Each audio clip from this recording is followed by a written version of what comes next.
My talk is on digital forensics and incident response in G Suite. Just a quick introduction about myself. I'm currently doing cyber threat research at IBM, but my background is mainly in digital forensics and incident response in terms of education and previous role. And also a shout out to mental health hackers. I'm CFO of the nonprofit doing mental health advocacy in the cybersecurity industry. So can I see a raise of hands of who knows what G Suite is? I'm guessing it's going to be the majority. Okay. So usually when I'm explaining G Suite, I just tell people to think of the O365 of Google. So this is the enterprise bundling of Google Drive, Google Docs, Gmail, and all of Google services under one roof, one billing, and can be managed by administrators of an organization. So my first recommendation when we're talking about incident response is to not get compromised, and then you don't have to worry about the investigations we're going to talk about. And I do online provide, I have a blog post I can share about securing G Suite so that it does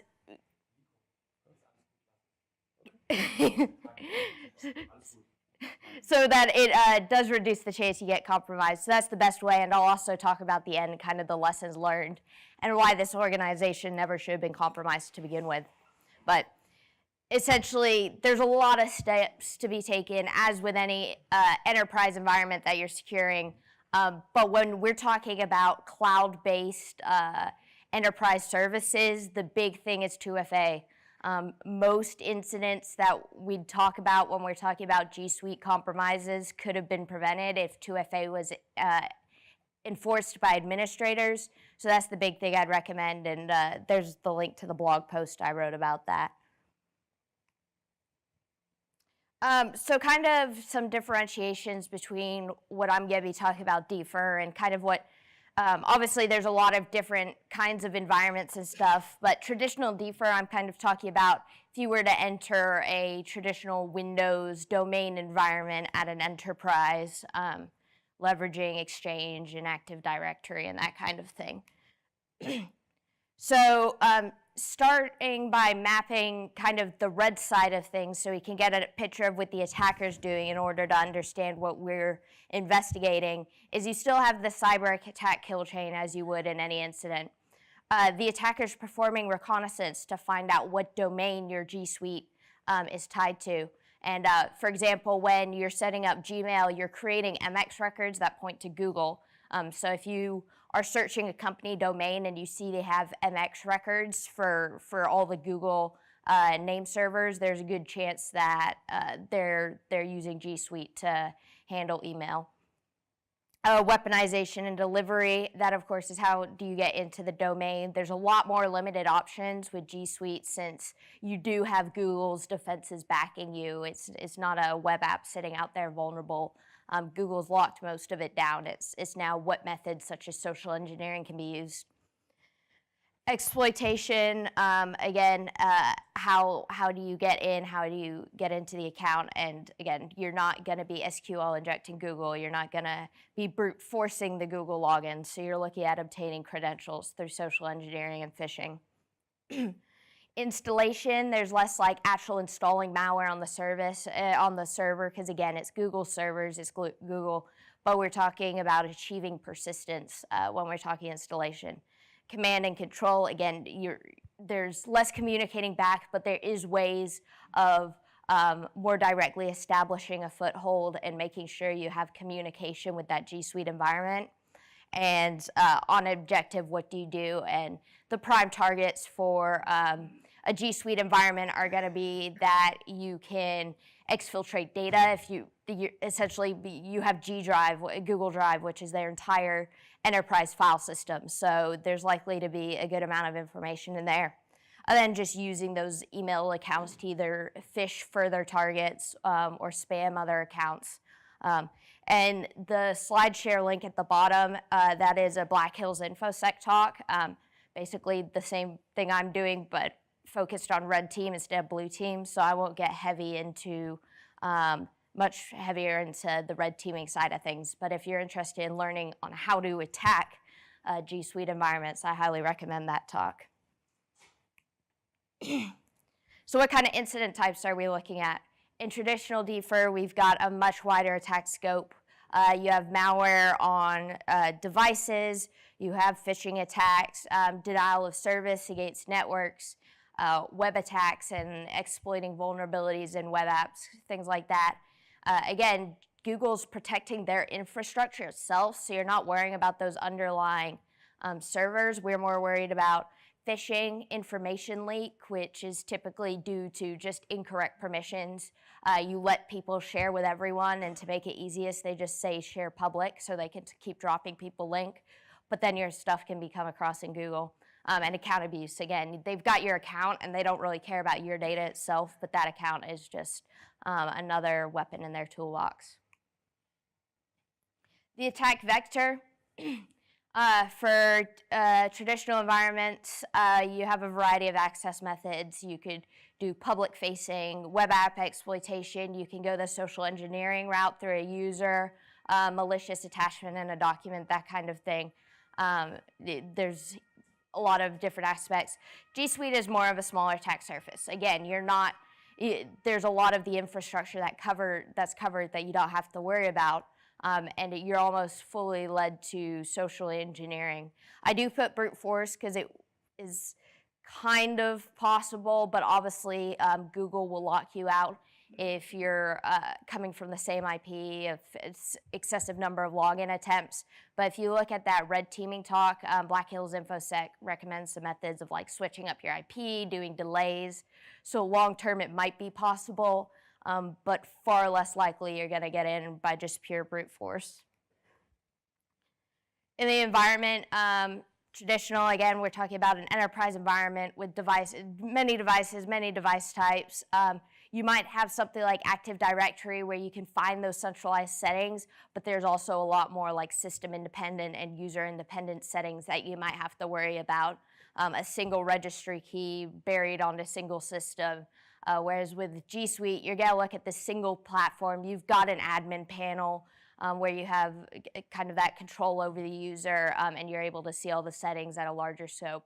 Obviously, all those users are using devices, but in terms of the settings for the environment itself, it's all contained in the cloud. So at a whole, we're looking at a more limited attack surface. We're looking at specific narrowed incident types, and the data is typically in configuration is centralized to this admin platform as opposed to having a ton of different sources and endpoints and stuff. So the main part of my talk is a case study of an incident that I worked, and it was a fun one. It was one that I like where you have like no information. Basically, the customer, their clientele list, which was kind of, they had clients who their names wouldn't be, they'd prefer not be all over the internet. And all of a sudden, all their emails, all their customer email addresses seem to have been compromised because all those customers were reporting getting like random spam and stuff. And it seemed there might have been a tie. And the only place that they thought that those emails could be in one place was in G Suite. That's where they stored all their stuff. So if somebody had the list of client emails, they had to be in the G Suite. But they had no evidence of compromise. They hadn't noticed suspicious activity. They didn't really know where to look. So they contracted out to an MSSP to perform a compromise assessment, see if they got compromised. So at the start, we knew there might be a compromise, but that was based on the assumption that if somebody had the email addresses and that they came from this company, that they probably found them in G Suite. The company had done nothing. Again, they didn't know they were compromised. If they were, they didn't know who it would be. So even if they knew the proper procedures for like locking down an account post-compromise, they wouldn't know whose it was. And we need to find out everything. We knew nothing at this point. The who, what, when, where, how, why. So obviously where I started, since we talked about that narrowed, that focused entry point to get into a G Suite environment, They had to have logged in via the Google login page or via a third-party app. But I figured best shot, let's just see who logged in. So the logs look like this. They're super simple: event description, a source IP, and a date. And occasionally you'll get some thrown in. Obviously this is simplified, mainly log in, log out, just because I pulled it from a test account and obviously redacted the data.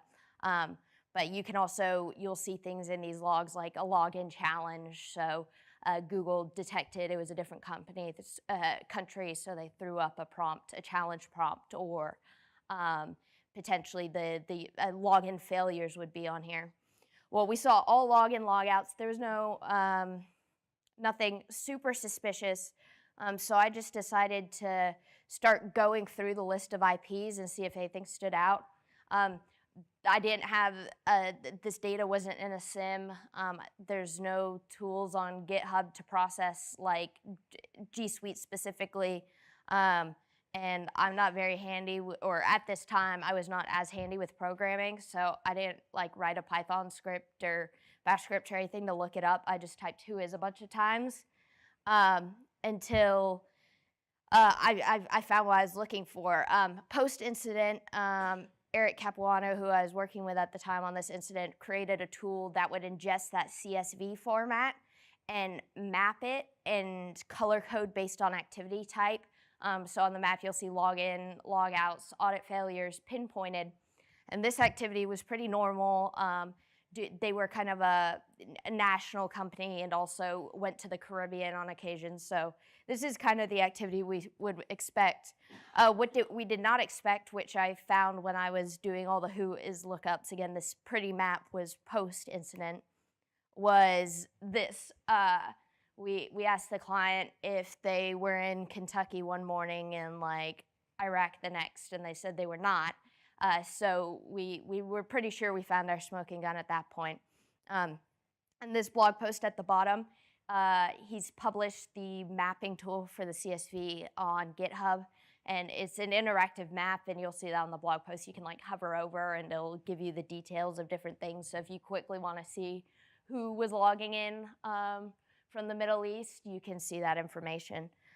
So that was kind of the thing that stood out, and it turned out to be a good starting point to just look at that login, like who has been accessing accounts. So we found out the account, and to contain the incident, we decided, okay, let's disable this account so someone can't get in, reset the password, obviously, so they can't use the existing password. Reset all login sessions. So with Google, you can basically say, I don't care if they're logged in, don't wait to time out, just they're done, like clear the cache or whatever. So we kicked out all existing sessions.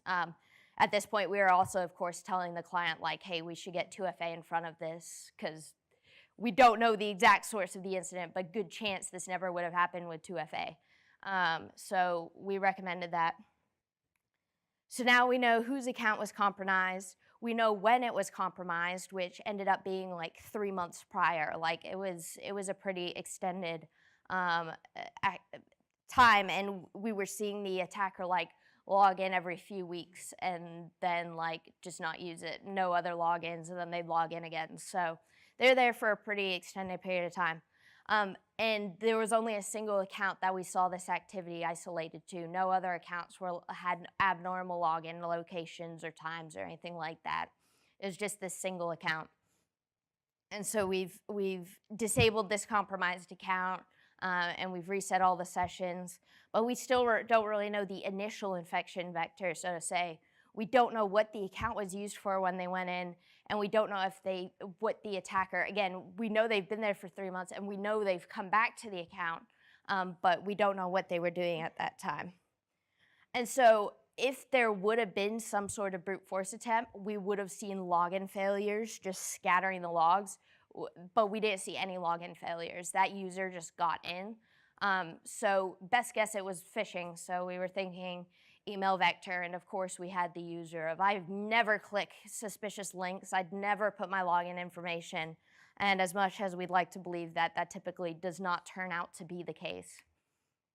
But unfortunately, we hit a brick wall at this point. As it turns out, if you are on the lowest tier of G Suite, they only keep email logs for 30 days, and we know that the attacker got it 90 days ago, so there's basically no help. And again, the user is like, no, I didn't get a phishing email, and we wouldn't expect any user to hold on to a phishing email, even if they did recognize it for 3 months. And as it turns out, G Suite, unlike O365, which kind of has their investigations tool where you can pull an original email, content search or whatever, G Suite does not. All you're going to get is the headers. So the best luck I would have been able to have, even if I had those logs from 90 days ago, was to hope that the subject line or the sender stood out and aligned with the time frame that we saw the login. But I wouldn't have been able to obtain any original phishing links and gone any deeper besides the content of an email header, which is quite unfortunate. And the higher tiers, so this is like, well, they changed their pricing, but at the time this was like the $5 tier, $5 per user. At the higher tiers, you do get like longer storage on emails past 30 days, but I do not think you gain any ability from what I've researched to pull original email samples. So that is definitely a lack, a capability that is missing that is valuable to incident responders that I think should be added. So, yep, it was a premium feature. So we knew we probably weren't going to be able to find that initial email, and that phishing was likely the cause due to the fact the attacker got in with a user account with no sort of brute force. It did appear that it was because of the login activity, it wasn't some third-party application authenticating. It was someone typing in the username and password. It was an API activity. But we wanted to go ahead and try and figure out what was the account used for. So we essentially pulled every single log, and part of my pre-incident prep when we were like, okay, we're probably going to be investigating G Suite. I had never done an investigation in G Suite, so I just kind of had read up about what all the logs mean, and we went ahead and went through those, specifically focusing on this one user, but then also any abnormal patterns we might have seen with anything else. But when we looked at it, it looked like the attacker just went in and was there to watch. There was no indication that they interacted with, made any changes to the system or did anything significant with the platform. No evidence they sent emails using the attacker account. And since this incident was initially detected solely based on it seemed somebody had the emails, it does appear that the account was used in more of a reconnaissance fashion, finding that list of clientele that could then be used by the attacker for social engineering.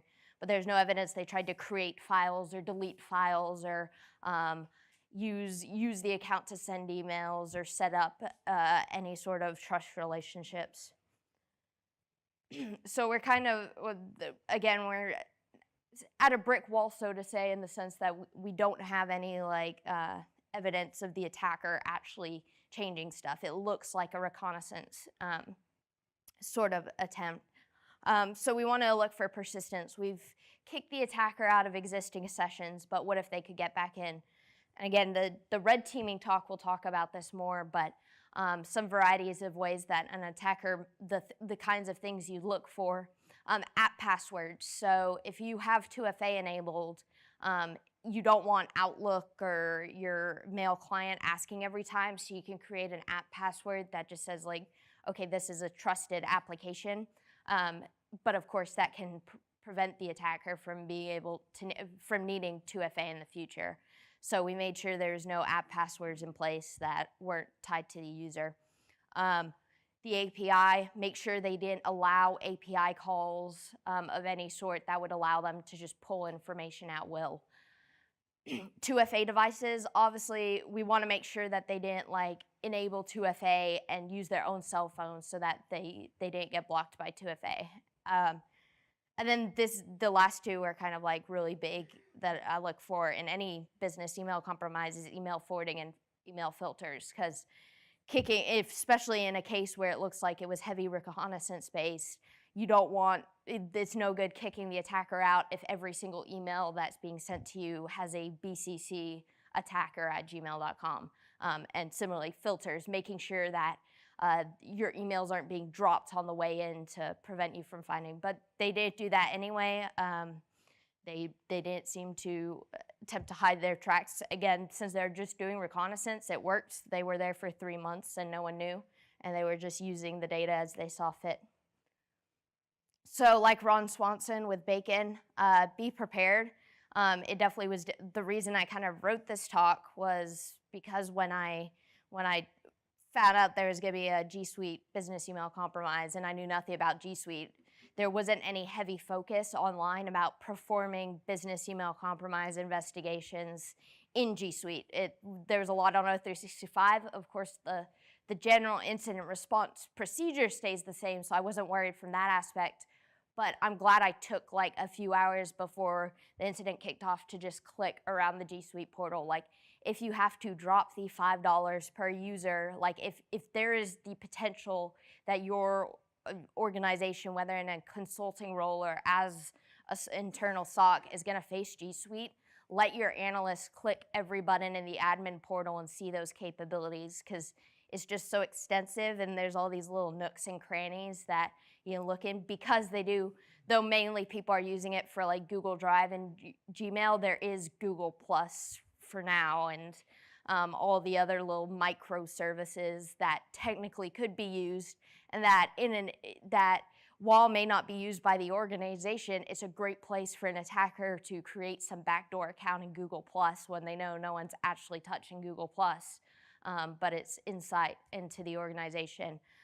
So I think it helped me a lot and speeded up my efficiency and my ability to respond by just knowing where logs were, what information was in what logs, what was the best place to find X, Y, and Z. So it's definitely worth the extra money on accounts if there's the potential to just let analysts spend a couple hours and get a feel for the environment and get more comfortable about where they need to go. Because even if they're skilled in the IR process, if they don't know how to get logs from the accounts, they're pretty much stuck.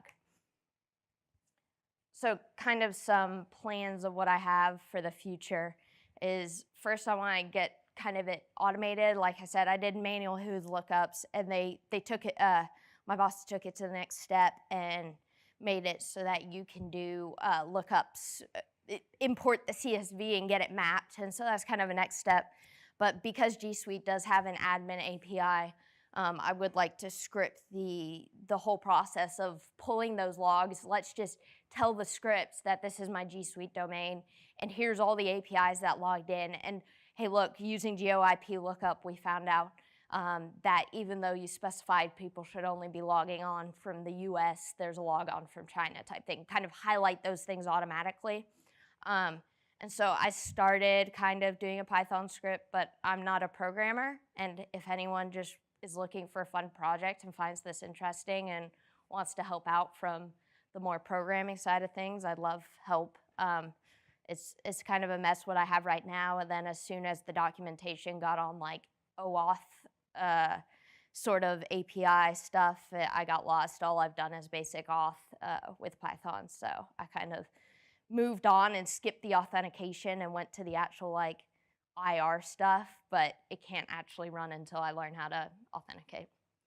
And then from my background in digital forensics, and since I'm working on my second master's degree and it's kind of relevant, I'm hoping during the degree I'll get to do some more research into like more file metadata analysis, because one of the questions I get a lot after the talk is like, can you see if the attacker touched the files? And from our basic knowledge of like how the timestamps worked and how the logs worked, it did not appear so. But like, there is not enough out there that I've seen deep on like, you know how in Windows you can say like, oh, well, if there's this tiny little artifact that nobody would think about, or this registry key, then there's evidence they double clicked on the file. Like, I don't have those for Google Drive, so I can't say, oh, well, the attacker didn't download or delete anything, but he did take this. Or how do you tell if they downloaded it? And so in general, metadata analysis of Google Docs, but like one of the first thoughts that came to mind is SANS has this Windows time rule. So like, if you copy and paste a file, then these timestamps change and these don't. But if you drag and drop, then these do and these don't. I'd like to see kind of how Google Drive reacts, because they do have the updated and the modified and the created. And so if I copy a file, what happens? If I download a file, how does the timestamp change on the system? What metadata appears on the file after I've downloaded it to show I downloaded it from Google Drive, that kind of stuff. So that's the research I'm hoping to do, especially through my new master's degree. Any questions about any of this? Yep.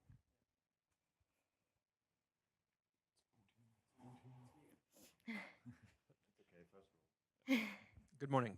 So my organization's a heavy user of G Suite. Yep. I spent a lot of time working to secure it for our particular goals, and we have not yet experienced this, but it's only a matter of time. Yeah. So specifically about the file metadata changes that you brought up, that's a really interesting case, because initially when you said that, I was thinking about just reviewing the audit logs. Yeah.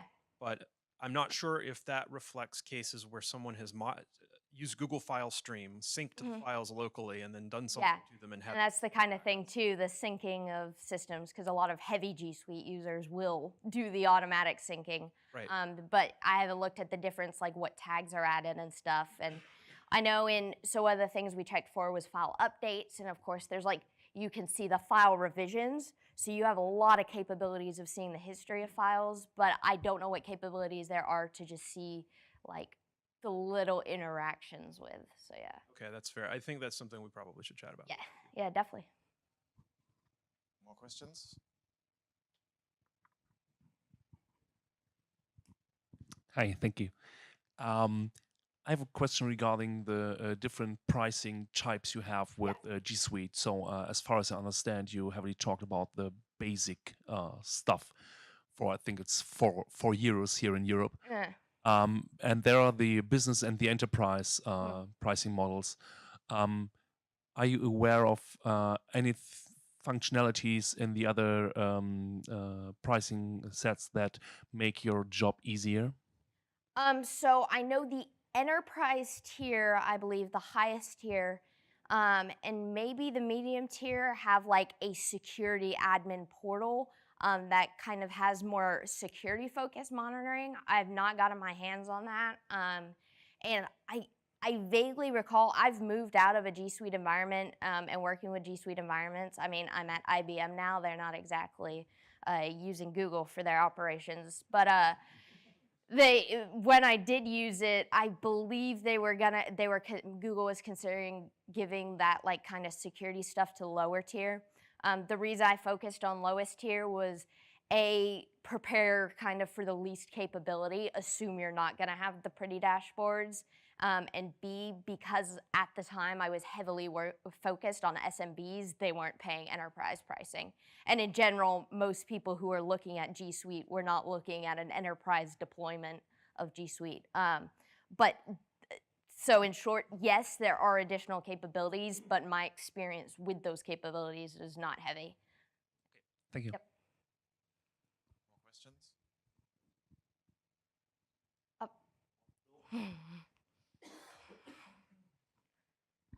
Great talk. Was there any help from Google, or did you contact Google to get some additional information? We did not contact them for additional information. I mean, for me, part of that is just pessimism. I doubt Google's gonna help a 5-person company dishing out $25 a month to find additional data. It would be interesting to find out if they have the capability to pull additional emails, but I'm kind of a pessimist with the big companies and how helpful they'll be. If they really wanted to give us that capability, they could, like an organization that large. But that's a great question. I'm not sure what Google can provide themselves in the event of an incident.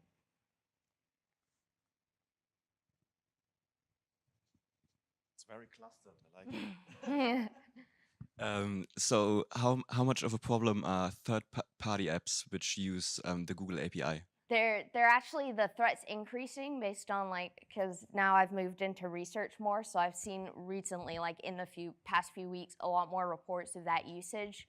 The real threat is more of the aspect of social engineering, because, you know, we teach users, oh, look at the domain, look for those shady domains in the URL.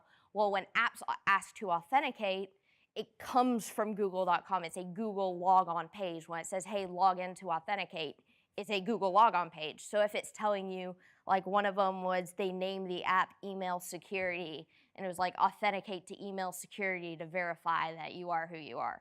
And so when you click the link to go verify, it takes you to a Google logon page. So as a user who's been taught, hey, look, and if it's google.com, it's okay, then it's good. And again, those apps send emails via Gmail saying, hey, this app isn't requesting your authentication. If you're a user who's only been taught to focus on who it's from and where you are, it looks legitimate. And then also, again, that kind of user behavior of when they see a let me do that box, they click it. They don't say, hey, why does this camera app want access to all my emails type thing. Users still aren't at the maturity that they process that logically and say, whoa, a camera should not need to read my emails type thing. So in terms of how users trust apps, it's a huge threat. And again, an incident responder who's not used to kind of that aspect in the environment, who's not going in and thinking, okay, let me look at what apps have been added type thing, and they're solely looking at user activity, that's one way to kind of stay low and stay hidden. Thank you, Megan. Perfect. Thank you.